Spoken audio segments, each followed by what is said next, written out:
The thought that policing in America is a few bad apples situation is absent of sanity on any level. It is a split-second decision that tonight is under a state investigation. We've stopped the body camera video right before 20-year-old Donovan Lewis is shot. The encounter began around 2:15 a.m. Tuesday in Columbus, Ohio. Police say officers were trying to serve a warrant to Lewis for improperly handling a firearm, assault, and domestic violence. How can we be made to believe that policing is just when we continue to see black men murdered by police officers, and then the higher-ups come out behind their podiums from every department and say the same thing basically? We're going to investigate this and let it play out. I grieve with my community. All the time knowing that justice will not be served for the murdered.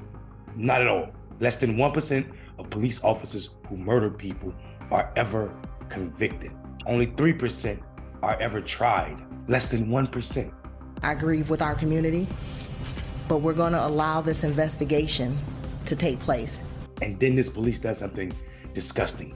She asked us to watch this video frame by frame and try to convince us that we saw a weapon in this black man's hand.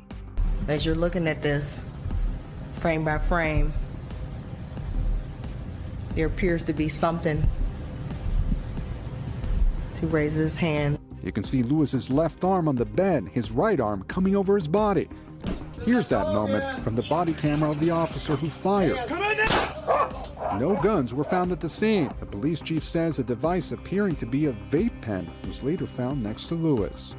I mean, she literally tried to coach us to see the weapon. She said, as you watch this frame by frame, there appears to be something, and she stops there and changes course. But think about this, when do we watch life, real life, frame by frame, slow down in this manner? We don't. That's an imagination that the chief wants us to do and think about as she contemplates how she's gonna prevent questioning of her officer and also her department, probably because the culture is this. This is the culture where black men can be killed. Chief comes out and they put forth some bogus argument that may have been something in his hand, and then they put out something that police officer believed looked like a weapon.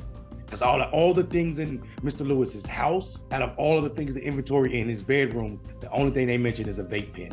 And why do you think they mention a vape pen? Because they can possibly use that and make the public believe that it was a weapon that justified the officer to kill him in a split second. But everybody, except for police officers, everybody knows that vape pens do not look like guns. I feel like I need to say that again. Even though everyone knows damn well a vape pen does not look like a gun, unless you're a cop. The only time a vape pen looks like a gun is if that vape pen is owned by a black person.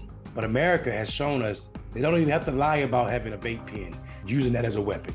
You could say, oh, I thought he had a gun. Well, he might've had a gun. Or he looked like he had a gun. Or you could have said he had a glass of water and I thought he was gonna drown me. This country doesn't care what the excuse is if you are a cop killing a black person, because his skin was the weapon of choice. And America has no cure for that. Also, the Lewis family lost a son that night. And you know what the officer who murdered him got? He got to leave his job. He can't own a gun, but he will get his pension. That's right. The punishment for murdering a black man in Columbus, Ohio, if you are a police officer, is retirement with full pension.